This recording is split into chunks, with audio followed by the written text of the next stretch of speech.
Audio lecture में आपका स्वागत है। आज हम पढ़ेंगे कॉन्स्टिट्यूशन। तो बी आर अम्बेडकर और महात्मा गांधी के मध्य सन 1932 में हस्ताक्षरित पुनः समझौते में प्रावधान था।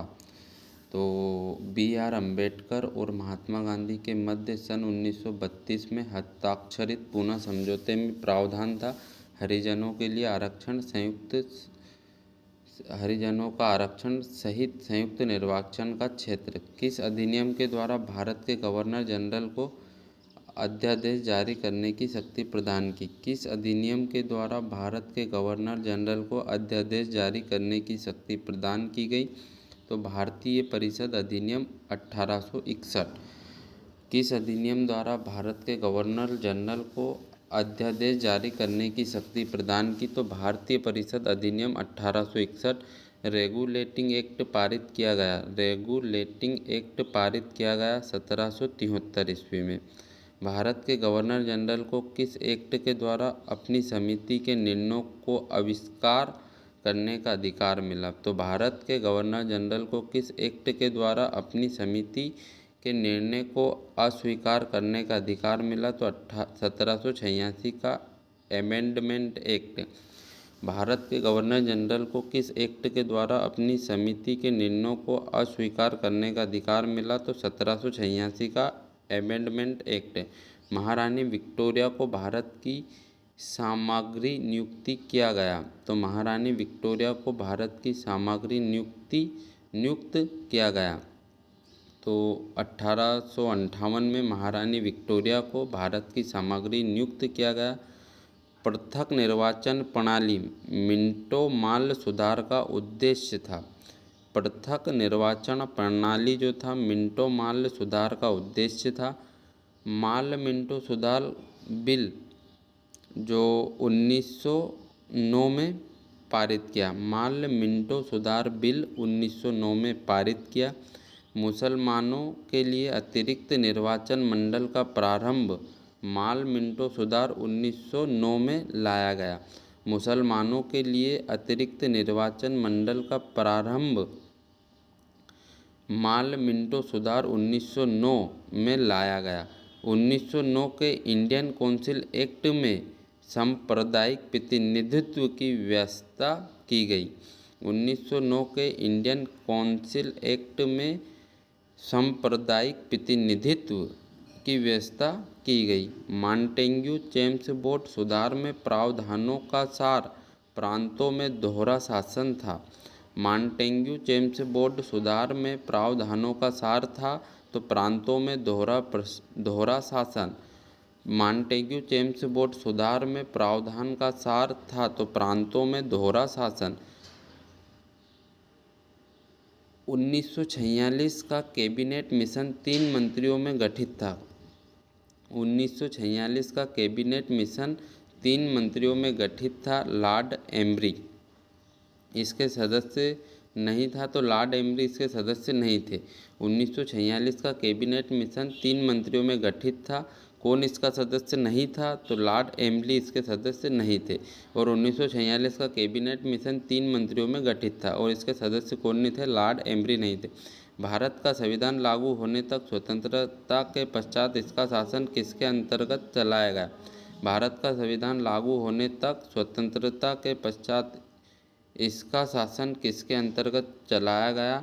तो 1935 के भारत सरकार अधिनियम के अनुसार 1935 के भारत सरकार का अधिनियम के अनुसार चलाया गया था। भारत का संविधान लागू होने तक स्वतंत्रता के पश्चात इसका शासन किसके अंतर्गत चलाया था? तो 1935 भारत सरकार अधिनियम के अनुसार। अखिल भारतीय महासंघ स्थापित करने का प्रावधान शामिल किया गया। अखिल भारतीय महासंघ स्थापित करने का प्रावधान शामिल किया गया तो भारत सरकार अधिनियम 1935 में। अखिल भारतीय महासंघ स्थापित करने का प्रावधान शामिल किया गया था। अखिल भारतीय महासंघ स्थापित करने का प्रावधान शामिल किया गया था तो भारत सरकार अधिनियम 1935। केंद्र में द्वैध शासन किस अधिनियम के अंतर्गत स्थापित किया गया? केंद्र में द्वैध शासन किस अधिनियम के अंतर्गत स्थापित किया गया? भारत सरकार अधिनियम 1935 के अंतर्गत। संघीय प्रणाली का पहला प्रयास भारत सरकार का अधिनियम 1935 द्वारा किया गया। संघीय प्रणाली का पहला प्रयास भारत सरकार अधिनियम 1935 द्वारा किया गया। किस अधिनियम की प्रमुख विशेषता प्रांतीय स्वायत्तता थी? तो 1935। भारत में सचिव का पद किसके द्वारा निर्मित किया गया? तो भारत सरकार अधिनियम 1858। भारत सरकार अधिनियम 1858। भारत में सचिव का पद किसके द्वारा निर्मित किया गया था? तो भारत सरकार अधिनियम 1858। एक बार और हम देख लेते हैं, भारत में सचिव का पद किसके द्वारा निर्मित किया गया था? तो भारत सरकार अधिनियम 1858।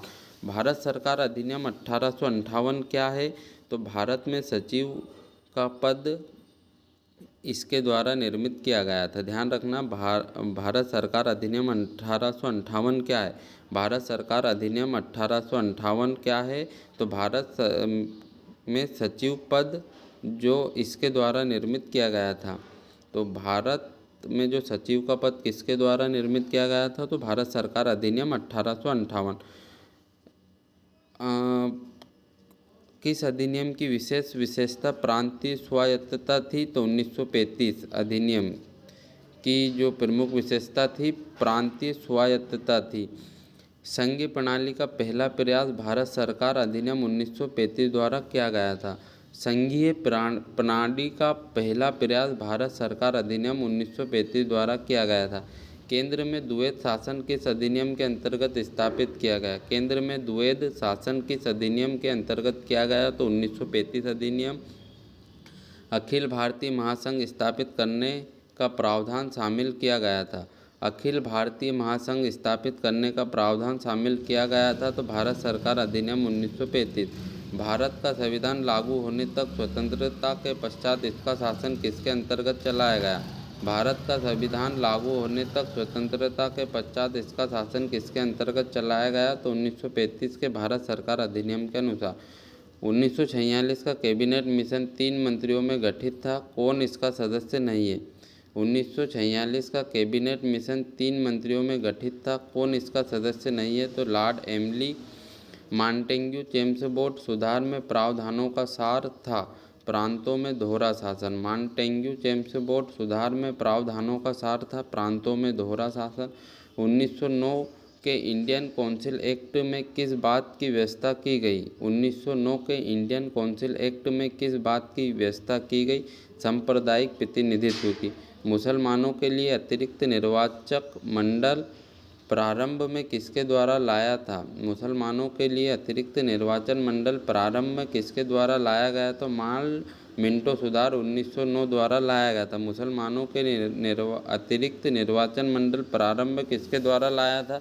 तो माल मिंटो सुधार 1909। माल मिंटो सुधार बिल किस वर्ष में पारित किया गया?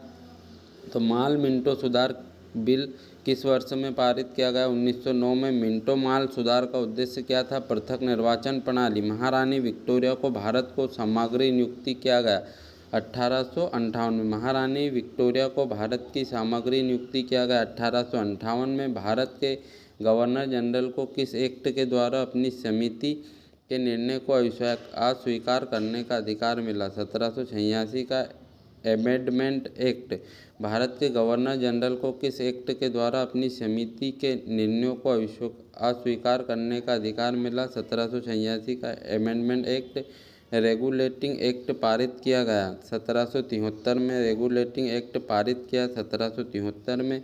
किस अधिनियम द्वारा भारत के गवर्नर जनरल को अध्यादेश जारी करने की शक्ति प्रदान की? भारतीय परिषद अधिनियम 1861। किस अधिनियम द्वारा भारत के गवर्नर जनरल को अध्यादेश जारी करने की शक्ति प्रदान की? भारतीय परिषद अधिनियम 1861। B.R. अम्बेडकर और महात्मा गांधी के मध्य सन 1932 में हस्ताक्षरित पुनः समझौते में प्रावधान था हरिजनों के लिए आरक्षण सहित संयुक्त निर्वाचन क्षेत्र। तो चैनल को लाइक करें, सब्सक्राइब करें प्लीज़।